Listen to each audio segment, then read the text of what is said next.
بسم الله الرحمن الرحیم. سلامونه او احترامات د ادب مینوالو د باخبر سوات .com ځانګړې خپرونه ادبي مرکه ده او زه وحید الله قرار. قدرمنو کتونکو هیله لرم چې روغ جوړ او خوشحاله وئ. قدرمنو کتونکو او اوریدونکو په نننۍ خپرونه کې راسره د پښتو ژبې شاعر، ادیب، تکړه انځورګر، وکیل او پښتون دانشور یو داسې شخصیت ناست دی چې د پښتو ادب دپاره بل هلې ځلې کړي دي او هغوی چې دی د پښتو ژبې په ادب کې هغوی خپله یو برخه ده. هغوی ډېر زیار کړی دی، هغوی ډېر کړاو کړی دی. ښاغلی عطاالله جان ایډوکیټ صاحب راسره ناست دی. جان صاحب مننه تاسو راغلی زموږ خپرونې کې مېلمه شوئ، زموږ خپرونې ته مو ښکلا وبخله. ډیره مننه وحید الله قرار ملګریه. زه هم ستاسو او ستاسو د باخبر سوات د ټولې ډلې یو جهان مننه کوم چې ما دا مقرره کړه چې زه دلته راوغوښتم او ستاسو سره خپلې څو خبرې شریکې کړم. قدرمنو کتونکو د جان صاحب نه به خوندورې پوښتنې کوو او په زړه پورې کلامونه به ترې اورو، خو د هر څه نه وړاندې جان صاحب زموږ ګرانو کتونکو او اورېدونکو ته خپل ځان معرفي کوي. هغه څوک که تاسو نه پېژنئ نو چې هغوی تاسو وپېژنئ. وحید الله قرار زما عطاالله جان نوم دی او د سوات د ډیر تاریخي ځای سیدو شریف اوسېدونکی ما. زما پلار او زما تره د بونیر اوسېدونکي وو، د ملکپور کلي. خو بیا کله چې زما نیکه په حق ورسېد نو هغه وخت کې زما پلار او زما تره چې دي هغه ډېر زیات کم عمره وو، نو هغه د هغه ځای سیدو شریف ته رالل او دلته مېشته شو. نو زه په سیدو شریف کې زېږېدلی ما. بیا په شګۍ سکول کې مې ابتدایي زده کړې کړې دي. د هغې نه پس مې په جان زیب کالج کې بي ایس سی په میتھمیټکس او سټیټسټکس کې کړې دي. بیا مې د دغه ځایه په میتھمیټکس کې ماسټري کړې ده او وروسته مې بیا د پېښور یونیورسټۍ نه په لا کې ګریجویشن کړی دی.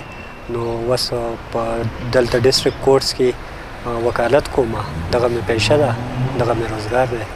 جان صاحب دا راته ووایه چې تاسو څومره مودې راهیسې شاعري کوئ، څومره کار هم کړی دی، چاپ دي او که نه ناچاپه دي؟ شاعري داسې ده چې زه په سکول کې وم، په شګۍ سکول کې ما سبق وی، په پرایمري سکول کې. هلته زما یو استاد صاحب و عبدالرشید شاهید. ډېره موده وشوه زه د هغه نه یم خبر شوی چې ژوندی به یا به نه. هغه ډېر زیات خوشخطه و، ډېر زیات خوشباشه، خوش لباسه او یو ډېر زیات پاک استاد و. هغه به د ځان سره وحدت اخبار سکول ته راوړه او داسې وه چې زه په خپل کلاس کې په ټولو نه قابل طالب علم وم. نو به زما سره ډېره زیاته مینه کوله. هغه اخبار به په خصوصي توګه ما له راکو او ما ته به وایي چې ته دا وګوره په دې کې زما شعرونه چاپ شوي دي.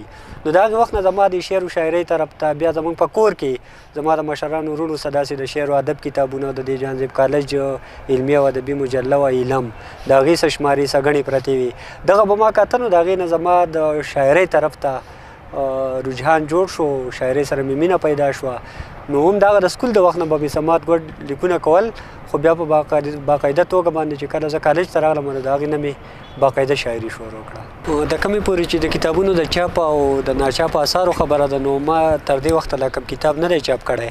څه وخت وړاندې ما د خپل شاعرۍ د کتاب ټایټل هم ډیزاین کړی او زموږ د تاڼي د سیمې یو ځوان انځورګر دی سلمان، هغه ډېر ښایسته ټایټل هم جوړ کړی او بیا په سوشل میډیا ما دغه ټایټل خور کړی وو. خو بیا څه داسې حالات راغلل چې د هغې نه زه لا قلار شوم او اوس مې هم داسې څه اراده نشته چې فوري طور زه کوم کتاب چاپ کړم. البته په نثري حواله باندې ما د ځینې بین الاقوامي افسانو پښتو ژباړې کړي دي، نو هغې ته زما ډېره تلوسه ده چې څو نظر کیدی شي هغه به زه چاپ کوم. او د دې نه علاوه زما په نثر کې د پښتو د نازک خیاله شاعر کاظم خان شیدا چې دی د هغه د سلو شعرونو شرح په هغې زما کار روان دی. نو دغه هم که خیر چې کله پای ته ورسي نو دغه کتابونه به زه اول چاپ کوم، وروسته به زه د خپل شعر کتاب چاپ کوم. جان صاحب څنګه تاسو خبره وکړه چې څه داسې حالات راغله چې د هغې له وجې تاسو دغه خپل ټایټل ډیزاین کړی هم خو کتابونه چاپ نه کړی شو؟ څه دغه حالات موږ سره شریکولی شئ چې څه داسې ستونزې تاسو ته راغلي دي چې د هغې له وجې تاسو هغه خپل کتابونه چې دي هغه چاپ نه کړی شو؟ دغه څه معاشي ستونزې نه وي، دغه زما ذاتي څه داسې خبرې وي چې ما نه غوښتل چې خپل کتاب چاپ کړم، ځکه چې په پښتو کې ډېره زیاته شاعري کېږي او ډېره ښه شاعري کېږي. ما د هغې څه داسې ضرورت محسوس نه کړو چې خامخا دې په دې وخت کې زما دا کتاب چاپ شي. څه داسې د معاشي مسایلو د وجې نه نه دی چاپ. زما بلا ملګري دي چې هغو ما ته د ځان دا وینا کړې ده چې ستا کتاب به موږ په خپل ذاتي لګښت باندې چاپ کوو. نو دغه څه مسله نشته. خو ما نه غوښتل چې په دې وخت کې چاپ کوم او څه وخت پس چې کله زه وګڼم چې اوس دا وخت دی چې زه د خپل شعر کتاب چاپ کوم او زما لوستونکي چې کوم دي هغه دې وګوري نو په هغه وخت به زه که خیر دغه خپل کتاب خامخا چاپ کوم. جان صاحب تاسو خو ډېرې هلې ځلې کړي دي ډېر کړاو هم کړی دی خو په دغه کې ستاسو سوچه لیکوال سوات په نوم باندې یو ټولنه هغه هم تاسو جوړه کړې ده او د هغې تاسو باني یې نو زموږ ګرانو کتونکو سره که دغه شریک کوي چې څه ضرورت هم ګڼو ولې هم جوړه کړې ده مقصد هم څه دی او ستاسو څه هلې ځلې چې دي روانې دي په هغې کې څه شوي دي په دې اړه معلومات شریک کوي. رښتیا خبره دا ده چې که په خپل ادبي ژوند کې زه په کومه خبره ډېر زیات خوشحاله یم نو هغه هم د سوچه لیکوال سوات جوړول دي. داسې وه چې کله زه په باقاعده توګه د ادب ډګر ته راغلم د ادب میدان ته راغلم نو ډومبی زه د فضل ربیع صاحب او فضل محمود روخان صاحب د دوی یوه ادبي ټولنه وه سوات ادبي څانګه د هغې سره زما ملګرتیا وه هغو له دې خدای عزت ورکړي هغو ما له په هر ځای کې ډېر درناوی راکړی دی ما له یې موقع راکړې ده چې زه خپل خیالات د خلکو سره شریک کړم د هغې پلیټفارم نه. د هغې سره بیا زموږ د سوات یوه بله ادبي څانګه وه پښتو ادبي کاروان چې په هغې کې محمد حنیف قیس صاحب او زموږ ځینې نور ملګري لکه شمس الاقبال شمس صاحب او فضل نعیم صاحب او داسې ډېر ملګري وو چې هغو پکې وو هغو هم د ادب دپاره ډېر زیات کار کوو. خو داسې وه چې ما یو کمی په دغه وخت کې محسوس کو چې زموږ د سوات شاعران ادیبان چې دي او د دوی چې کمې ټولنې دي نو هغو د یو بل سره ډېر زیات نږدېوالی نه لري هغو په ډېرو وړو خبرو د یو بل نه خفګانونه لرل داسې یو پلیټفارم نه و داسې یو ځای نه و چې هغې ته ټول خلک راجمع شي. بله یوه بنیادي خبره دا وه چې په سوات کې خلکو شعر لیکو خو دلته د تنقید څه داسې خاص رواج نه و. چې سوچه لیکوال جوړول نو زما په نظر کې د ټولو نه اولنی سوال دا و چې زه دلته په سوات کې د ولسي جرګې او د ساحو لیکونکو د مرکې په طرز باندې تنقیدي ناستې جوړې کړم. هغه وخت کې زما د کالج یو ملګری و افتاب سپرلی هغه زما سره ډېره منډه تړله والي وه د دې په جوړولو کې او زموږ نور داسې ملګري وو لکه عثمان الله سیار حنیف قیس صاحب ضیاءالدین یوسفزی صاحب او ظفر شلمانی صاحب میا سید باچا چې دا ځینې پکې د ادب مینان خو وو خو باقاعده ته لیکل یې نه کول. نو دا د 2000 خواوشا خبره ده چې موږ د سوچه لیکوال سوات په نوم باندې یوه ټولنه جوړه کړه او په هغې کې موږ دا خبره وکړه چې د دې ټولنې د جوړښت چې دی رغونه دا به د نورو ادبي ټولنو نه یکسر مختلف وي. په دې کې به صدر سیکرټري هېڅ څوک نه وي بس په دې کې به هر سړي ته یو شان حیثیت ورکولی کېږي. څنګه تاسو په خپلو خبرو کې ذکر وکړو د تنقید په باره کې پکې تاسو خبرې وکړې تاسو څه ګڼئ چې د تخلیقي ادب دپاره تنقید چې دی هغه څومره ضروري دی؟ داسې ده چې زما په خپل ذاتي رایه باندې تنقید د تخلیق دپاره د روح حیثیت لري. جی زموږ ادب چې لږ وروستو پاتې دی د هغې بنیادي وجه هم دا ده چې زموږ سره ښه نقادان نشته. په پښتو کې ډېر کم نقادان لکه قلندر مومند صاحب او ایاز داودزی صاحب داسې د ګوتو په شمېر باندې یا زموږ حبیب الله رفیع صاحب زلمی هیوادمل صاحب د بره وطن او اوس په زلمي کول کې خلک شته خو په هغه وخت کې زموږ د تنقید کمی و نو هم دغه وجه ده. زه عام طور یوه خبره کومه چې غني خان د ډېرې اوچتې پایي شاعر دی او د دې سره سره هغه د ډېرې اوچتې پایي انځورګر هم دی خو هغه ته هغه شان نقاد نه دی میلاو شوی چې د هغه فن په خلکو باندې ور وپېژني.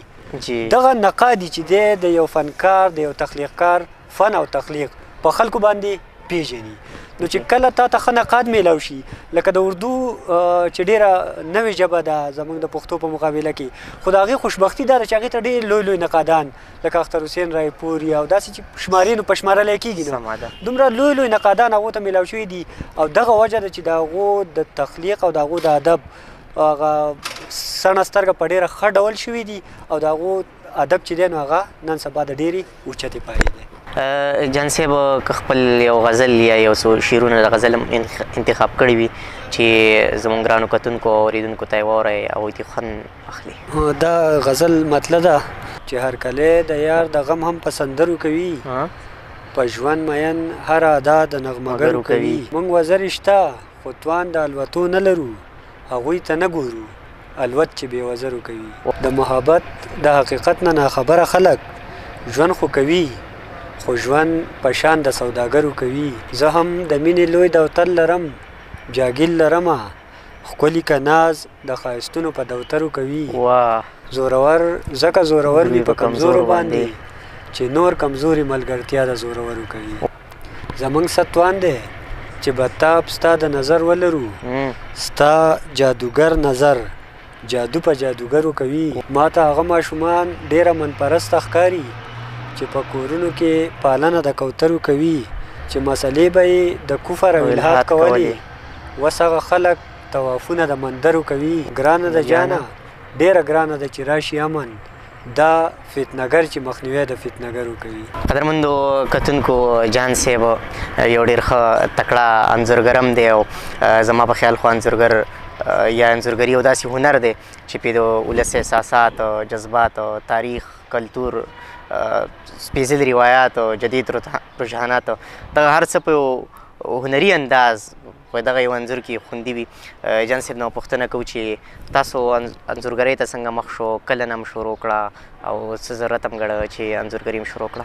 داسې ده چې زه څه داسې پروفیشنل انځورګر نه یم او نه دومره ډېر د انځورګرۍ په هنر پوهېږم، خو د کم حده پورې چې زه پوهېږم نو دا زیبا هنرونه چې کم دي، لکه کاغه شاعري ده، که موسیقي ده، که مصوري ده، دا د یو بل سره ډېره باریکه رشته لري.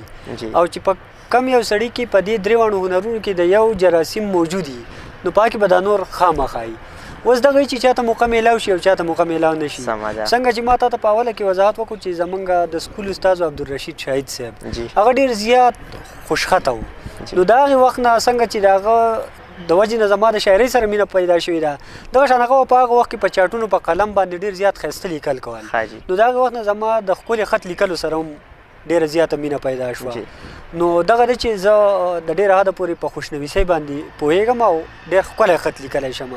د دې سره سره بیا دغه انځورګري چې ده د سکیچ او د پورټریټ د حده پورې یا د لینډسکیپ د حده پورې چې دغه زه په غوړو رنګونو او د پنسل کم پنسلي چې په هغې باندې کولی شم. خو زما خپل دا ډېر غټ خواهش دی چې ما دې د اوبو په رنګونو کم چې واټر کلري په هغې باندې د ښه پایې آرټ زده کړی. خو د پیسې به خبره ده او زما مزاج داسې دی چې ما ډېر کارونه په نیمه کې پرېښود. زما دا خواهش دی چې زه د انځورګرۍ هنر په باقاعده توګه زده کړم، خو د هغې دپاره ما ته داسې ښه ماحول او ښه موقع نه ده میلاو شوې. داسې ده چې د ډېره حده پورې زه ښه سکیچ جوړولی شم. جان صاحب تاسو د ماحول خبره وکړه، سوال پیدا کېږي چې زمونږ په دې هیواد کې یا د ریاست لخوا د انځورګرۍ دپاره داسې څه ښه د حکومت لخوا څه ګامونه پورته شوي چې څوک دغه زده کوي دغه هنر یا چا زده کړی دی د هغوی ته څه ډاډ داسې څه میلاویږي تاسو وینئ؟ بدبختانه دلته چې کم زیبا هنرونه دي دې ته زموږ په ټولنه کې زموږ په سوسایټي کې په ښه نظر نه کتلی کېږي او د هغې بنیادي وجه شاید دا ده چې زموږ مذهب دی هغې ته اسلام کم دین اسلام چې د هغې دې ته ښه نه دي کتلي یا مذهبي خلکو دغه مس انټرپریټ کړي دي، د هغې توضیحات یې غلط کړي دي. نو زموږ په وطن کې په پښتونخوا وطن کې د فاین آرټس دپاره نه کومه داسې ښه اداره شته او نه داسې ماحول شته چې په هغې کې خلک زده کړې وکړي او ښه ښه هنرمندان جوړ شي. ریاست چې کوم دی نو ریاست په نورو لانجو کې ډېر ګیر دی، هغه نور داسې شیونه چې د هغې عوامو ته هېڅ ضرورت نشته بلکې عوام ته ډایرکټلی سفر کېږي. هغه په دغه شیونو کې ډېره زیاته دلچسپي اخلي او ډېره زیاته توجه ورکوي. دلته موږ ته ایکسټریمیزم او فنډامنټلیزم او دغه شیونه چې دي د هغې د پروموشن دپاره د هغې د ودې او د پرمختګ دپاره بلا کارونه کوي، خو هغه خپل قام ایجوکیټ کول نه غواړي او هم دغه وجه ده چې زموږ پښتانه چې دي هغه ډېر وروستو پاتې دي. جان صاحب زموږ ګران کتونکي اورېدونکي هغوی دا وخت تاسو ګوري، هغوی ته به څه پیغام ورکوئ زموږ چې کوم کتونکي دي؟ د یو شاعر په حیث د یو سوشل ورکر په حیث باندې زما خپل پښتون قام چې دی زه په خپل قام ډېر زیات مین یم او زه دا غواړم چې دا دې د سیالو سیال شي او د هغې یوازینۍ لار چې ده هغه د ښه نه ښه تعلیم دی. باید چې زموږ خلک په خپلو ماشومانو باندې ښه لوړې زده کړې وکړي او دوی ته د مینې، د ورورولۍ، د امن، د خپلولۍ سبق ورکړي.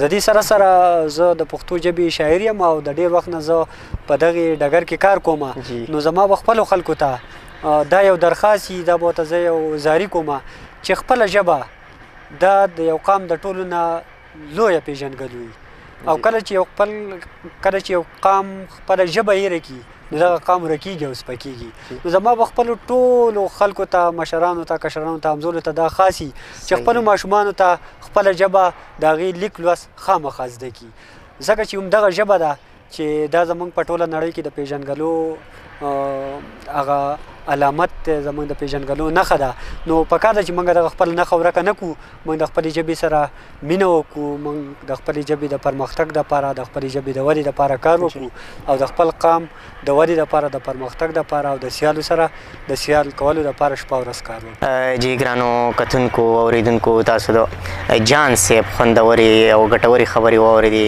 هیله لرم چې تاسو به سبق هم اخیستی وي خوند به ترې هم اخیستی وي هم په دغه ډول به دا خپرونې مخ په وړاندې بوځو او دغه لړۍ به روانه وي په تر بلې خپرونې پورې خپل کور به وحید الله قرار له ورکوي. اجازه د لوی الله په امان.